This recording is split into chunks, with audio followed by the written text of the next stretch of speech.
तो hello guys, कैसे हो आप सभी लोग। मैं आ गया हूँ फिर से हेवनली डेमन कल्टीवेशन सिमुलेशन का अगला पार्ट लेके। तो चलो फिर शुरू करते हैं। हमारा हमसे यही जगह बैठ के कल्टीवेट कर रहा होता है। मैं बताया जा रहा होता है मुझे यहाँ आए हुए लगभग 3 महीने हो गए हैं। अगर अल्टीमेट डेमन तक पहुँचने से आगे ब्रेक थ्रू करना डिफिकल्ट हो गया है। मैंने अपनी ट्रेनिंग की उपेक्षा नहीं की। एज अ रिजल्ट अब मैं तीनों की वाई का यूज कर सकता हूँ, लोअर, मिडल एंड अपर। मैंने उन स्पेशल टेक्निक में भी महारत हासिल कर ली है जो अल्टीमेट डेमन तक पहुंचने पर अपने अंतिम रूप में पहुंच जाती है। तो हमारा हमसे ये जगह बैठ के खा रहा होता है और कुछ सोच रहा होता है और सिस्टम में कुछ देखते हुए कह रहा होता है क्या करंट में मेरे अलावा अदर खिलाड़ी भी हैं। तो सिस्टम बताता है कि हाँ, एक प्लेयर एग्जिस्ट में है। तो हमारे हमसे ये बात सुनकर थोड़ा चौंकता है और कहता है मुझे उम्मीद नहीं थी कि वह मुझे इतना स्पष्ट रूप से बता देगा। सिस्टम कह रहा होता है क्या आप इससे संपर्क करना चाहेंगे, एक्सेप्ट या रिफ्यूज। तो हमारा हमसे कह रहा होता है खिलाड़ी से संपर्क बनाना मेरे क्यूरियोसिटी को संतुष्ट करने के बजाय ये थोड़ा और बढ़ गई है। फिर हमें बताया जाता है तब से मैंने खिलाड़ी के बारे में और ज्यादा क्वेश्चन पूछे हैं, लेकिन सिमुलेशन ने आंसर देने से इनकार कर दिया और रीजन बताते हुए कहा कि ये नहीं मिल सकता या रिजल्ट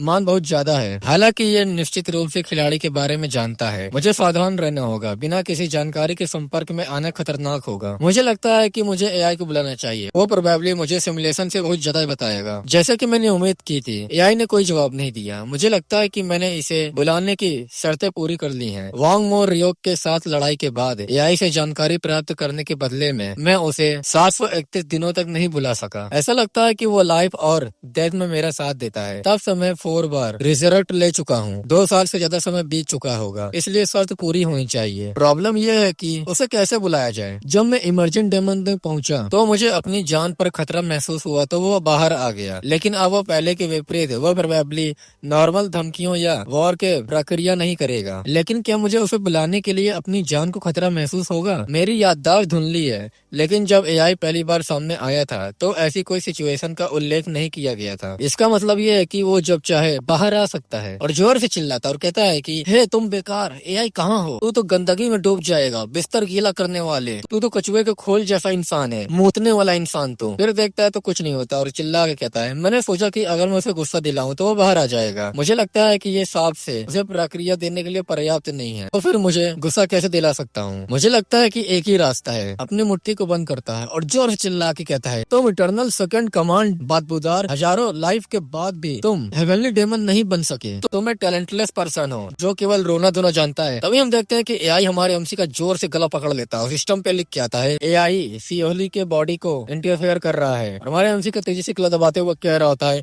क्या तुम मरना चाहते हो। हमारा एमसी दर्द में कह रहा होता है मुझे माफ कर दो, मुझे नहीं पता था कि तुम्हें और कैसे पुकारूं। सिस्टम पे लिख के आता है एआई रिक्वेस्ट है, क्या आप समय बढ़ाना चाहेंगे या अपने बॉडी में वापस लौटना चाहेंगे। तो हमारा एमसी पहले वाले ऑप्शन को चुन लेता है, तो एआई भी उसे छोड़ देता है। तो एआई हमारे एमसी से कह रहा होता है तुम बहुत बेवकूफ हो, अगर तुमने फिर कभी ऐसा स्टंट किया जान लो कि तुम मेरे हाथों मरोगे, तुम्हें मारना मेरे लिए कुछ भी नहीं है। तो हमारा एमसी भी उससे कह रहा होता है मुझे माफ कर दो एक बार, फिर मैं तुमसे बहुत कुछ पूछना चाहता हूँ लेकिन मुझे तुमसे मिलने का मौका कम ही मिलता है। तो एआई कहता है तो तुम क्या पूछना चाहते हो। तो हमें बताया जाता है मैंने एआई को घटनाओं के बारे में बताया और दूसरे प्लेयर के एग्जिस्ट के बारे में बताया। तो एआई हमारे एमसी से कह रहा होता है ये अच्छा है कि तुमने संपर्क नहीं किया, अगर तुमने उसे ढूंढने की कोशिश की होती तो तुम तुरंत मर गए होते। तो हमारा एमसी कह रहा होता है क्या ऐसा है, लेकिन क्यों। तो वो बोलता है क्योंकि वो ऐसा ही है। तो हमारा एमसी अपने मन में कहता है कि अचानक मुझे याद आया कि कैसे एआई ने कहा था कि वो एआई के लेवल तक पहुंचने वाले केवल 2 खिलाड़ियों में से एक था। तो हमारा एमसी उससे कहता है क्या वो पर्सन हो सकता है हेवनली डेमन, और अपने मन में कहता है अगर सायु गैंग नाम का पर्सन एआई बन गया तो क्या दोनों में से दूसरा अभी भी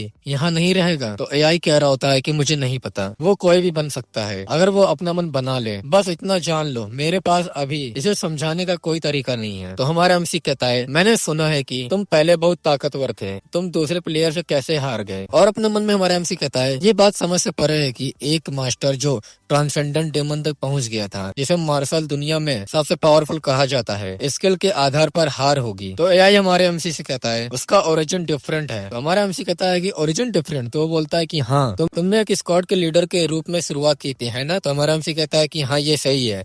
तो एआई कहता है क्या तुम जानते हो कि मैंने द डिस्प्यूट स्क्वाड कैप्टन के रूप में शुरुआत शुरुआत की थी? तो हमारा एमसी बोलता है कि हाँ। तो एआई बोलता है तो फिर तुमको क्या लगता है उन्होंने शुरुआत कहाँ से की? तो हमारा एमसी कहता है कि मुझे नहीं पता। तो वो बोलता है कि हेवनली डेमन, वो कमीना हेवनली डेमन सिमुलेशन नामक प्रणाली में हेवनली डेमन के रूप में पैदा हुआ था। और हमें बताया जाता है heavenly demon cultivation simulation system के अकॉर्डिंग ये एक प्रकार का सर्वाइवल खेल है जो एक पर्सन को चूज करता है और ये ट्रेनिंग करता है कि क्या वो अंतिम विजेता बन सकता है। खेल एक प्रकार का खेल है जिसमें अलग नियम निर्धारित होते हैं और खिलाड़ी उनके अंतर्गत कार्य करते हैं। सर्वाइवल शब्द इसलिए जोड़ा गया है क्योंकि खिलाड़ियों का गोल अंत तक जिंदा रहना है। अल्टीमेट हेवनली डेमन कल्टीवेशन का अर्थ है हेवन और अर्थ पर सबसे सुप्रीम निर्माण करना। पैराडॉक्सिकली ये है कि हेवनली डेमन बनने का अर्थ इस व्यवस्था के प्रभाव से बचना भी होगा। हालांकि वो भी एक खिलाड़ी है, फिर भी उसका शुरुआती बिंदु हेवनली डेमन के रूप में था। हेवनली डेमन को विकसित करने के लिए बनाई गई प्रणाली में हेवनली डेमन के रूप में जन्म लेना, मुझे इसका क्या अर्थ लगाना चाहिए? एआई हमारे एमसी से कह रहा होता है लोग आमतौर पर डेमोनिक कल्ट के लीडर को क्या कहते हैं? हमारा एमसी कहता है कि वो कभी कभी उन्हें उनके असली नाम से बुलाते हैं,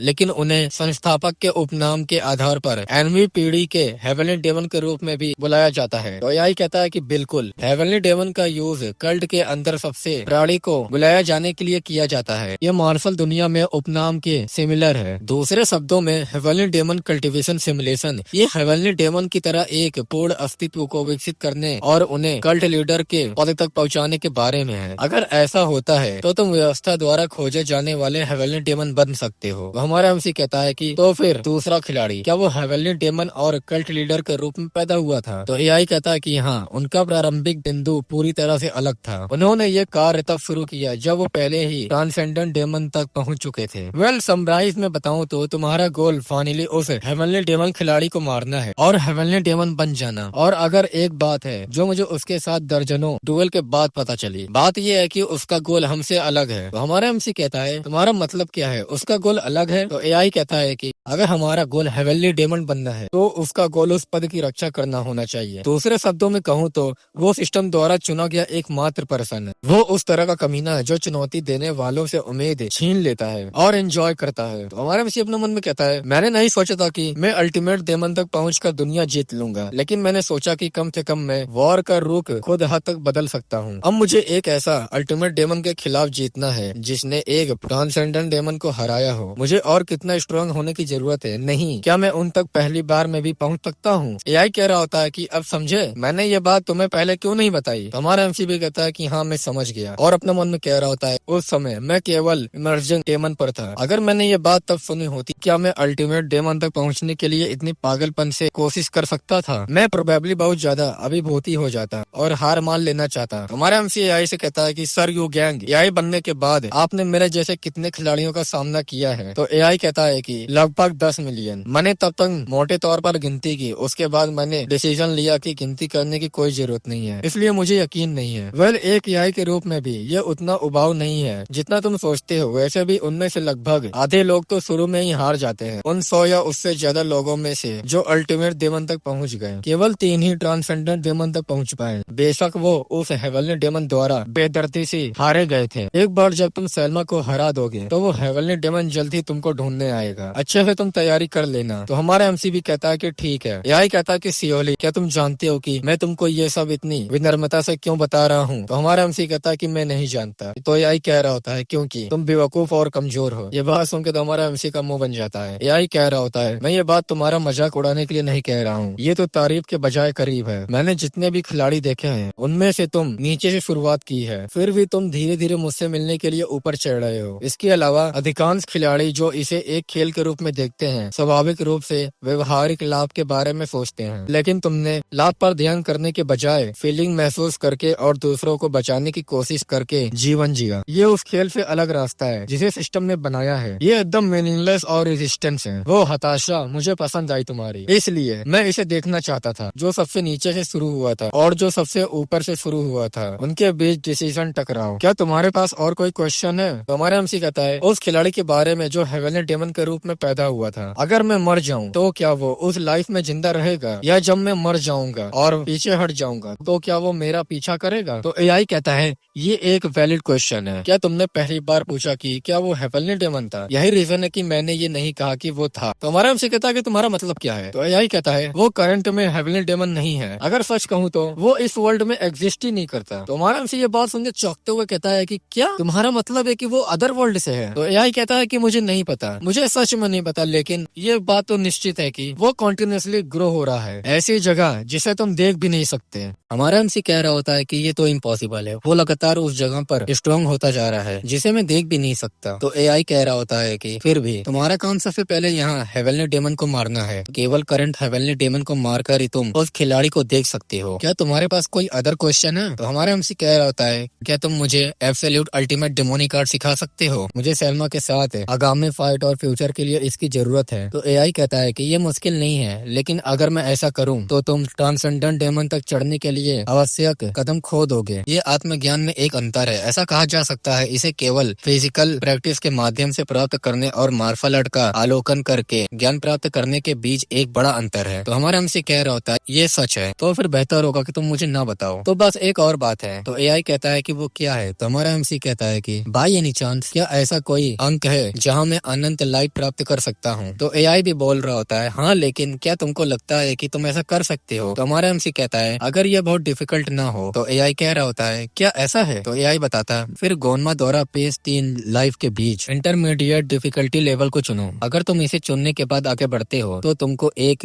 विशिष्ट मिशन दिया जाएगा, अगर तुम मिशन पूरा कर लो तो ये होगा। तो हमारे एमसी उससे कहता है कि वो मिशन क्या है? तो एआई कहता है कि उन लोगों को मारना जिनसे तुम प्यार करते हो। ये बात सुन के हमारा एमसी एकदम चौंक जाता है। एआई कह रहा होता है goal current dead spirit squad team के लीडर होंगे। हर बार जब तुम एक व्यक्ति को मारोगे तो तुम्हारी लाइफ की संख्या बढ़ जाएगी, लेकिन तुम अपनी ह्यूमैनिटी को खो दोगे। तो हमारा हमसे कह रहा होता है कि ऐसा कुछ मैं प्रोबेबली नहीं कर सकता। सिस्टम पे लिख के आता है आप अपने बॉडी में वापस लौट रहे हैं। 1011 दिन के लिए एआई को आप नहीं बुला सकते हैं। फिर हमें बताया जा रहा होता है एआई के गायब हुए 1 महीने और बीत चुके हैं। सायु गैंग द्वारा दी गई सलाह। मैंने सोचा था कि इसे सुनकर ही घना कोहरा छा जाएगा, लेकिन ये और भी मोटा लगा। ह्यूमैनिटी को खो देना। मैं जानता था कि इसका क्या मतलब है। मैं जिंदा रहना जारी रखूंगा, लेकिन जैसे ही मैं जिंदा रहूंगा डेथ के प्रति अपराध बोध गायब हो जाएगा। स्नेह या प्रेम जैसी पारंपरिक भावनाएं पूरी तरह मिट जाएंगी और मैं केवल हत्या करने और ताकतवर बनने के बारे में सोचूंगा। मैं समझ सकता हूँ कि उन्होंने रोमांस क्यों कहा। वो हजारों बार पुनर्जन्म ले चुका है, इसलिए उसकी भावनाएं नष्ट हो गई होगी। ऐसी सिचुएशन में क्या उसे मुझे देखना दिलचस्प नहीं लगेगा? क्या मैं अपना लाइफ जारी रखना चाहता हूँ? फिर हमारे एमसी के कानों में कुछ आवाज आती है और कह रहा होता है कि वो लोग आ गए हैं, और अपनी शॉट को ले लेता है और कहता है मैंने सोचा कि अब समय आ गया है। तो हम देखते हैं कि सैल्मा और सैल्मा की टीम सभी लोग आ जाते हैं और हमारे एमसी कह रहा है लोग बिना किसी विशेष गोल के ऐसी जगह में एंटर नहीं करते। मैंने जानबूझकर ऐसा प्लेस खोजा। और हम देखते हैं कि हमारा एमसी उन लोग के सामने आता है और कह रहा होता है अपने मन में चलो पहले पीछे वाले से निपटे और फिर सोचते हैं। सैल्मा जियोंग से कहता है क्या ये वही कमीना है? तो जियोंग कहता है कि हाँ ये वही है। सैल्मा मुस्कुरा के कहता है कि ये बास्टर्ड, ऐसा लगता है जैसे उसे पता था कि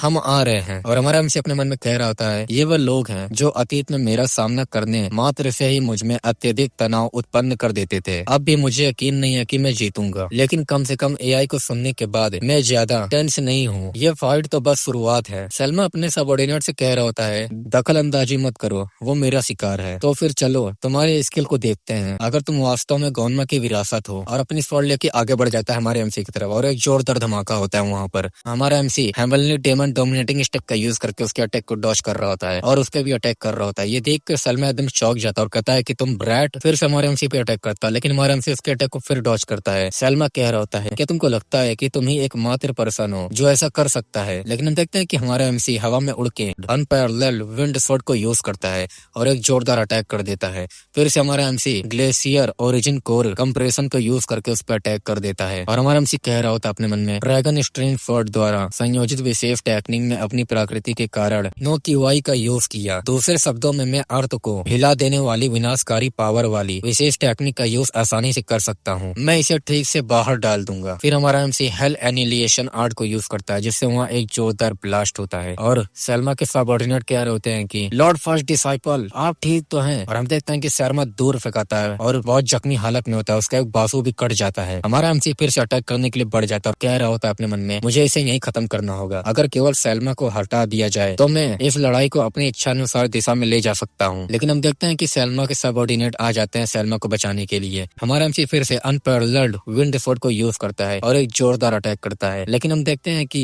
हमारे एमसी के ऊपर अटैक होता है, लेकिन हमारे एमसी का आफ्टर इमेज होता है वो, जिससे हमारा एमसी बच जाता है और अपने मन में कह रहा होता है वो बहुत करीब था। अनपैरेलल्ड विंड स्वॉर्ड की अजैता क्षमता के बिना मैं उस हमले से बच नहीं पाता। हैंगे सैल्मा से कह रहा होता है कि आप ठीक है लॉर्ड फर्स्ट डिसाइपल। तो सैल्मा कहता है कि फ्लेम एक्युमुलेशन डेमोनिक आर्ट में इस सीमा तक मास्टरी प्राप्त करना, यहाँ तक कि 4 grade ultimate demonic art wind भी। क्या वो ये कह रहा है कि वो सच में एक ऐसा आदमी है जो लॉर्ड गोन्मा के बाद सफल होने के योग्य? तो हैंगे कहता है वो एक ऐसा पर्सन है जो पावर का यूज करता है, हमें अपनी सारी शक्ति इसमें लगा देनी चाहिए लॉर्ड फर्स्ट डिसाइपल। तो सैल्मा कहता है कि हाँ, ऐसा लगता है कि ये सिचुएशन ऐसी नहीं है कि उसे अकेले लड़ने पर जोर दिया जाए। बिल्ली वाली लेडी से कहता है कि सी हायांग उसका ध्यान बटाओ। तो बोलती है कि ठीक है और अपनी टेलीकिनेसिस पावर को यूज करके हमारे एमसी पे अटैक कर देती है। लेकिन हमारा एमसी उसके अटैक को डॉज कर रहा होता है और अपने मन में कह रहा होता है टेलीकिनेसिस का यूज करने के लिए मैं ट्रस्ट नहीं कर सकता कि सी हायांग ऐसी स्पेशल एबिलिटी वाली पर्सन थी। हमारे एमसी पे अटैक करती है जिससे हमारा एमसी दूर जाके फेंका जाता है। सैल्मा सभी से कहता है कि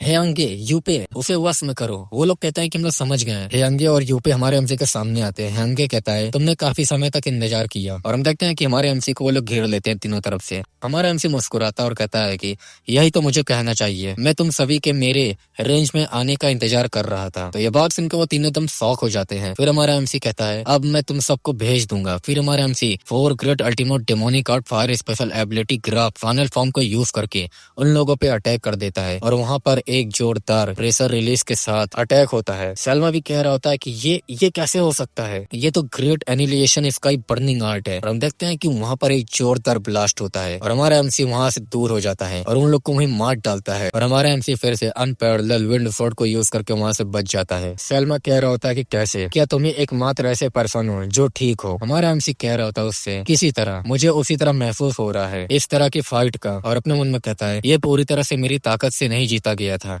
ये मार्शल आर्ट से भी नहीं जीता जा सकता, मैं केवल तलवार की क्षमता का यूज करके उन्हें वश में किया। क्या इस तरह की चीज को मार्शल आर्ट भी कहा जा सकता है? हमारे एमसी से सैल्मा कहता है फ्यूचर में ये और भी ज्यादा मीनिंगलेस हो जाएगा क्योंकि वो तुम्हें नॉक करने आ रहा है। और हम देखते हैं कि उसकी आंखें वहीं बंद हो जाती है और वो सैल्मा वहीं मर जाता है और हमारा एमसी कह रहा होता है मुझे पता है अब मेरा अगला अपोनेंट है हेवनली डेमन। तो गाइस ये एपिसोड यहीं खत्म होता है। आई होप आप लोग को वीडियो अच्छी लगी होगी, तो वीडियो को लाइक कर देना, चैनल को सब्सक्राइब कर देना और कमेंट कर देना तुम लोग को वीडियो कैसे लगी। हम लोग मिलेंगे नेक्स्ट एपिसोड में, तब तक के लिए बाय बाय।